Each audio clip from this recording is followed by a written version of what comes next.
तो चलिए आज शुरुआत होगी अपने रीजनिंग सेक्शन के एक नए टॉपिक की जिसका नाम होगा कोडिंग डिकोडिंग।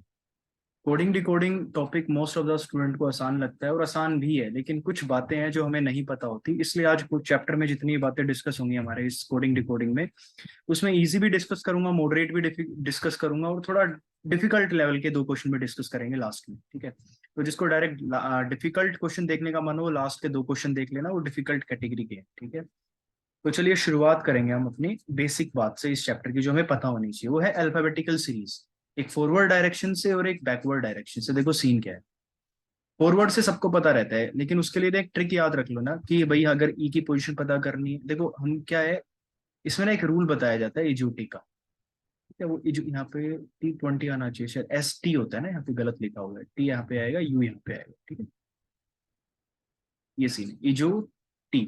ठीक है, ये इसका फायदा क्या होता है याद रखने का, देखो इसका फायदा ये होगा, अगर मुझे ये याद रहेगा कि EJOTY की पोजीशन क्या है, तो बाकी अल्फाबेट की फॉरवर्ड पोजीशन एटलीस्ट मुझे बताने में मुश्किल नहीं होगा। क्योंकि अगर मान लो हमसे कोई पूछ लेता है भाई यू किस पोजीशन पे आता है, यू तो टी के बाद यू आता है, तो कोई भी इजिली बताएगा श्योरिटी के साथ कि किस होगा, डाउट नहीं रहेगा। इसलिए जो टी रूल याद कर लिया जाता है। लेकिन अगर मान लो मैं एक फर्दर बात पूछता हूँ, अगर हम बैकवर्ड डायरेक्शन की बात करें, मतलब अगर मान लो हम यहाँ से काउंट करना शुरू करें 1 2 3 4 ये सब, एक बात सुनो, ध्यान से सुनो, किसी भी अल्फाबेट को उठा लो, मैं मान लो यहाँ पे कन्वीनियंस के लिए दो अल्फाबेट उठा रहा हूँ, एक सी उठा रहा हूँ, एक क्यू उठा रहा हूँ। देखो अगर एक बात नोटिस करो, फॉरवर्ड से इसकी डायरेक्शन पोजीशन 3 है, बैकवर्ड से 24 है, इसका सम कितना हुआ 27। सम कितना हुआ 27। ऐसे ही अगर हम क्यू की बात करें, फॉरवर्ड से 17 है, बैकवर्ड से 10 है, तो टोटल सम कितना हुआ, फिर से 27 हुआ। तो इसका मतलब क्या हुआ, किसी भी अल्फाबेट की फॉरवर्ड पोजीशन और बैकवर्ड पोजीशन को अगर ऐड कर लिया जाए तो 27 रिजल्ट बनता है हमेशा, ये फैक्ट है बात। इसका मतलब क्या हुआ, देखो जैसे मान लो हमें पता करना है भाई नाइन्थ, नाइन्थ से फॉरवर्ड क्या है, मतलब अगर हम फॉरवर्ड डायरेक्शन की बात करें नाइन्थ पोजीशन में क्या आएगा, तो J10 होता है, जे से पहले सबको पता है क्या आता है, IJ होता है, तो फॉरवर्ड से I9 हो गया, 9 हो गया। इसका मतलब क्या हुआ, बैकवर्ड से आई की पोजीशन कितनी होनी चाहिए, 18 होनी चाहिए, और देखो 18 ही लिखी हुई है, 18 लिखी हुई है ना। तो पॉइंट आ रहा है ना समझ, कि किसी की भी फॉरवर्ड डायरेक्शन और बैकवर्ड डायरेक्शन पता ही जा सकती है, ये बात क्लियर होनी चाहिए हमें। ठीक है, मतलब अगर मान लो कोई भी अल्फाबेट है, जैसे मान लो पी ले लेते हैं, पी की मुझे फॉरवर्ड डायरेक्शन पता है कितनी है, 16 है ना, ओ के बाद पी आता है क्योंकि पी की फॉरवर्ड डायरेक्शन 16 है। तो इसकी बैकवर्ड से अगर मैं काउंट करना शुरू करूंगा 27, इसका मतलब क्या हुआ 27, ये कितना रह गया मेरा, 9 कितना हो गया, ये हो जाएगा मेरा 11 आ जाएगा ना, 11। तो इसकी बैकवर्ड पोजीशन 11 होनी चाहिए, देखो 11 ही मिलेगी। समझ आ गया कैसे फॉरवर्ड और कैसे बैकवर्ड पोजीशन को हमें काउंट करना है किसी भी अल्फाबेट की। अगर हमें इतनी बात याद रहती है ना, तो इसका फायदा ये होता है कि एग्जाम में ना थोड़ा क्वेश्चन बनाना आसान हो जाता है। ठीक है, तो चलो थोड़ा सा आगे आगे मूव करते हैं। ठीक है, अगर हम आगे चलें तो हम क्वेश्चन से शुरुआत करते हैं। देखो क्वेश्चन क्या है, लेवल 1 है ये, थोड़ा इसके अंदर मॉडरेट और बेसिक लेवल के क्वेश्चन डिस्कस करेंगे हम। उसके बाद लास्ट में हम क्वेश्चन लेंगे जो थोड़े से हमारे लिए पेचीदा हो सकते हैं, क्योंकि उन क्वेश्चन को करते वक्त थोड़ा अलग सोचना पड़ता है, मतलब अलग इन द सेंस थोड़ा एक्स्ट्रा स्टेप वाइज चलना पड़ता है, डायरेक्ट रिजल्ट दिखाई नहीं देगा वहां। तो देखो कैसी इजी है, तो डायरेक्ट करते हैं। जैसे मान लो सिस्टम है, सिस्टम को क्या लिखा हुआ है, सिस्टम को लिखा हुआ है SYS, इसको कोड किया हुआ है, मतलब सिस्टम वर्ड को कोड किया हुआ है SYSMET। हमें इसको डिकोड करना है। तो देखो यहाँ पे टोटल 6 हैं, अगर देखो ये साफ साफ दिखाई दे रहा है कि एज इट इज है, M यहाँ पे आ रहा है, E यहाँ पे आ रहा है, T यहाँ पे आ रहा है। तो आगे चलते हैं क्या सीन हुआ होगा, आगे चलते हैं। ये नियरर है, नियरर है, ये है AENRER, समझ आ रहा है साफ साफ, ए यहाँ पे, ई यहाँ पे, एन यहाँ पे है। हो क्या रहा है कि ये अल्फाबेट सेम होने की वजह से हमें पता नहीं लगा, वरना ये S यहाँ लिखा हुआ है, ये भी S यहाँ पे, और Y as it is same यहाँ पे हुआ है, एन यहाँ पे, ए यहाँ पे, ई यहाँ पे। ये हमें कैसे चेक किया, इन दोनों को कंपेयर करके। इसका मतलब ये आर यहाँ पे, ये आर यहाँ पे, ये ई है। बाई चांस क्या हुआ, सेकंड वर्ड के अंदर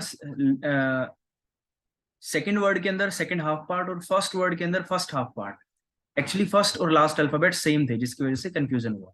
अब हमें कोड लिखना है फ्रैक्शन का, फ्रैक्शन का लिखना है। तो हमें समझ आ गया क्या करना है, इसको डिवाइड कर लो चार चार में, तो CARF, और इसको लिखोगे NOIT। ढूंढ लो कहाँ पे CARF, सब में होगा, CRF CRF CRF CRF सब में। NOIT देखो कहाँ है, यहाँ पे है, बाकी कहीं है ही नहीं देखो। तो इस क्वेश्चन का आंसर क्या हुआ, ऑप्शन नंबर 8। आसान क्वेश्चन है, समझ आ जाना चाहिए। ठीक है, अब हम बढ़ेंगे अगले क्वेश्चन की तरफ। अगला क्वेश्चन है मेरा ये, अगला है ये। अब देखो गोल्ड को क्या लिखा गया है, यहाँ पे होम लिखा गया, तो साफ समझ आ रहा है भाई पीछे वाली ट्रिक यहाँ काम कर नहीं रही है। ऐसे ही कम को क्या लिखा गया है, कम को लिखा गया है डन, ठीक है। ऐसे ही कोड को क्या लिखा गया है, इसको लिखा गया है डोस, ठीक है। हमसे बोला गया है कि बताइए सन्स को कैसे लिखा जाएगा, तो देखो दिमाग लगाते हैं थोड़ा सा। पिछले वाला पैटर्न तो फॉलो हो नहीं रहा, लेकिन ये साफ साफ समझ आ रहा है +1 किया होगा, दिख रहा है +1, +1 दिख रहा है साफ साफ। तो देख लेते हैं क्या +1 करने से काम चल रहा है, क्योंकि एस के बाद टी आता है, तो देखो टी क्या सब में है, टी तो सब में ही लिखा हुआ है, तो मतलब इससे प्रॉब्लम सोल्व नहीं है। आगे चलते हैं। इसको एज इट इज लिखा हुआ है ओ को, यहाँ पे भी ओ एज इट इज है, यहाँ पे भी ओ एज इट इज है। इसका मतलब क्या हुआ, सेकंड अल्फाबेट को एज इट इज लिखा हुआ है, और कंडीशन याद रखो कॉन्सोनेंट नहीं वोवल है, तो यहाँ पे भी लकीली वोवल ही है, तो ओ भी आ गया।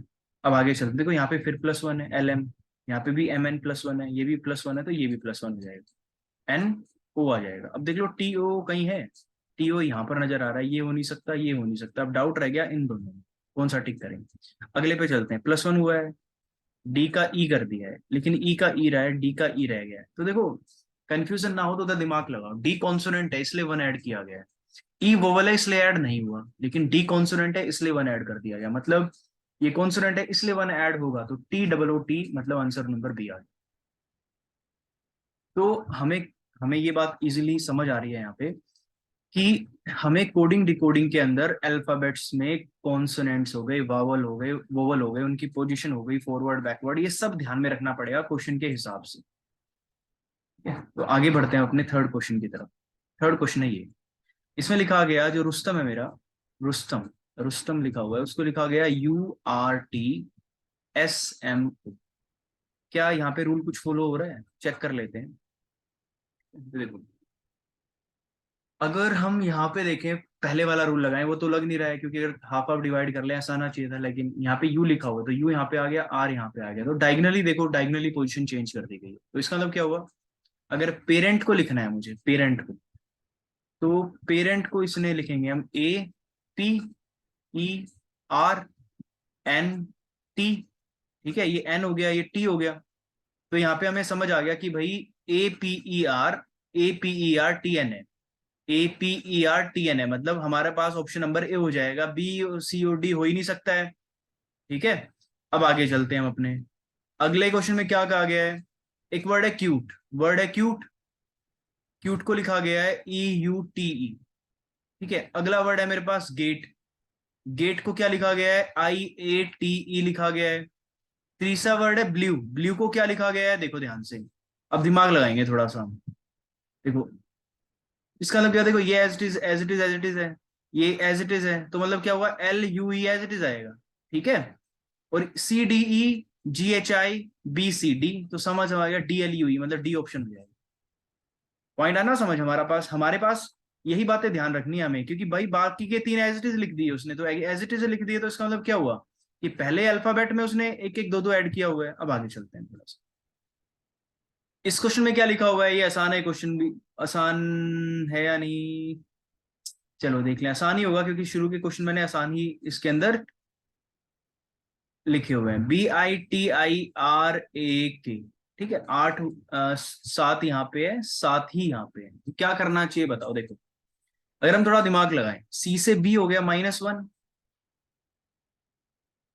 URSTU होता है, तो यहाँ पे भी -1 है, RS होता है ना, यहाँ पे भी -1 है, KL होता है, यहाँ पे भी -1 है। तो इसका मतलब क्या हुआ, अगर मैं बात करूं गाइडेंस की, तो अभी हम इतना कर लेते हैं भाई, एक छोड़ के एक -1 होना चाहिए, यहाँ पे, यहाँ पे, यहाँ पे और यहाँ पे। तो FG होता है, HI होता है, ZA होता है, BC होता है, तो -1 हो गया। तो देख लो FHZB अल्टरनेट कहीं लिखे हुए हैं, FHZB, FHZ नहीं है तो गलत हो गया, ये भी गलत हो गया, FHZB, यहाँ डाउट हो गया, तो इन दोनों में डाउट हो गया, A टिक करें या D टिक करें। इसके लिए अब हमें ये चेक करना पड़ेगा। देखो साफ साफ समझ आ रहा है कि यहाँ पे I लिखा हुआ है, यहाँ पे O लिखा हुआ है, यहाँ पे N है, यहाँ पे भी I है, यहाँ पे E है, यहाँ पे A है, तो देखो IJKLMNO होता है, तो I और O के बीच में 5 अल्फाबेट है ना। इसका मतलब क्या हुआ कि अगर हम इससे बैकवर्ड जाना शुरू कर दें, यू से, टी, ऐसा ना, PQRSTU, PQRSTU यही होता है, OPQRSTU, तो यू से अगर हम 5 बीच में हटा दें, मतलब ये 5 हटा दें, तो ओ आना चाहिए, तो यहाँ पे ओ एफ ओ एच आना चाहिए था, तो यहाँ पे भी एफ ओ एच है। अब यहाँ पे भी चेक कर लेते हैं, ठीक है। यहाँ पे एन है, यहाँ पे आई है, तो आई और एन के बीच में देखो 4 लेटर्स है, तो ऐसे क्या हुआ, यहाँ पे वो आना चाहिए जिससे 4 लेटर बीच में आ जाए, तो डी है, सी है, बी है, ए है, जेड है, वाई है ना, 4 आ गए, बीच में वाई आना चाहिए यहाँ पे, तो यहाँ पे एफ ओ एच वाई होना चाहिए, एफ ओ एच वाई यहाँ पे भी है।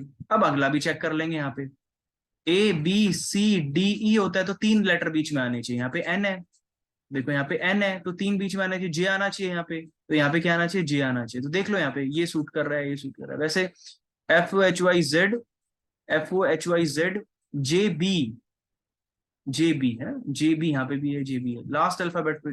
इस देखो ये ट्रिक होती है, लास्ट चेक करना चाहिए था डायरेक्ट मुझे ना। 4 3 7, 4 4 8 है यहाँ पे, 4 3 7, 3 4 7, 4 4 8 है। अब क्या करना चाहिए भाई, ठीक है। देखो ये सीन हो रहा है यहाँ पे भाई मेरे पास 5 बीच में थे, यहाँ पे 4 बीच में है, यहाँ पे 3 बीच में है ना, एन और जे के बीच में 3 बीच में है, तो यहाँ पे 2 बीच में होने चाहिए। 2 का मतलब क्या हुआ, डी होना चाहिए, सी होना चाहिए, यहाँ पे बी आना चाहिए।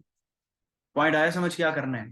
तो थोड़ा सा ट्रिकी है, देखो ये बात समझनी पड़ेगी हमें, है ना, क्योंकि और कोई तरीका था नहीं मेरे पास इन क्वेश्चंस में ऑप्शन चूज करने का, यही बेस्ट तरीका निकल के आया।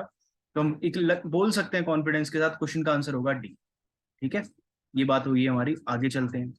अगला क्वेश्चन दिया गया मेरा फॉल्स, फॉल्स को लिखा हुआ है इन्होंने, देखो यहाँ पे, यहाँ 5 अल्फाबेट है, लेकिन यहाँ पे 2 4 6 8 10 है, तो इससे पहले ई आता है, इसके बाद जी आता है, देखो ई जी हो गए पहले दो। इससे पहले जेड आता है, इसके बाद बी आता है, तो जेड भी हो गए। पकड़ में आया क्या बात है, तो ट्रूथ लिखा हुआ है यहाँ पे, तो इससे पहले क्या आता है, एस यू आना चाहिए, ठीक है ना, तो एस यू देख लो कहाँ कहाँ पे है, ये नहीं हो सकता, ये नहीं हो सकता, इन दोनों में से ऑप्शन होगा।